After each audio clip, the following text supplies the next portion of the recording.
भारत में अनेक ऐसे गांव हैं जिनसे कुछ न कुछ पौराणिक रहस्य जुड़े हुए हैं। एक ऐसा ही गांव उत्तराखंड में भी है, जिसे हिंदुस्तान का आखिरी गांव या फिर उत्तराखंड का आखिरी गांव भी कहा जाता है।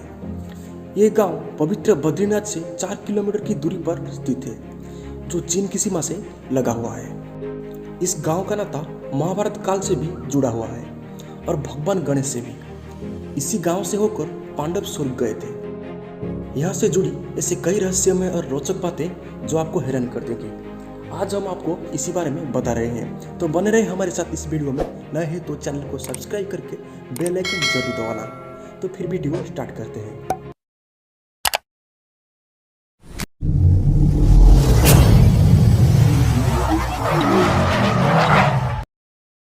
इस गांव का नाम है माणा, जो करीब 19,000 फीट की ऊंचाई पर स्थित है।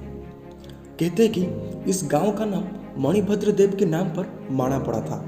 पौराणिक मान्यता के अनुसार यह भारत का एकमात्र ऐसा गांव है जो धरती पर मौजूद चारों धामों में भी सबसे पवित्र माना जाता है। इस गांव को शाप मुक्त और पाप मुक्त भी माना जाता है। इस गांव से जुड़ी एक और मान्यता है कि यहाँ आने वाले हर व्यक्ति की गरीबी दूर हो जाती है। कहते हैं कि इस गांव को भगवान शिव का विशेष आशीर्वाद मिला हुआ है कि जो भी यहाँ आएगा उसकी गरीब दूर हो जाएगी। ये एक बड़ी वजह है कि यहाँ हर साल बड़ी संख्या से लोग घूमने के लिए आते हैं। इस गांव में महाभारत काल का बना हुआ एक पुल आज भी मौजूद है, जिसे भीम पुल के नाम से जाना जाता है।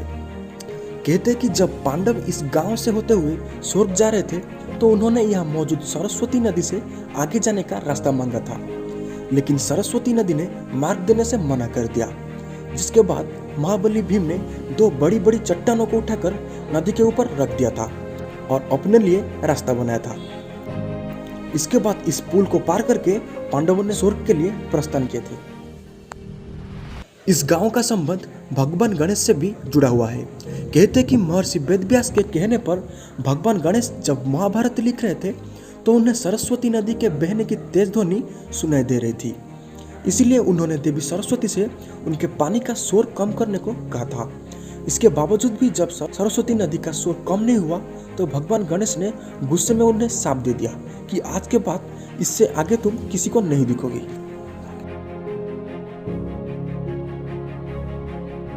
इसी गांव में व्यास गुफा भी है, जिसके बारे में मान्यता है कि यहाँ महर्षि वेदव्यास रहा करते थे। यहीं पर उन्होंने कई वेद और पुराणों की रचना की थी।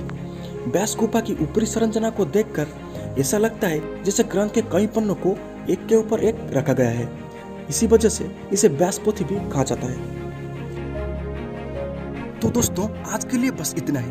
ये फैक्ट आपको कैसे लगा नीचे कमेंट में जरूर बताएं। और नए हैं तो हमारे चैनल को सब्सक्राइब करके बेल आइकन जरूर दबा दीजिए।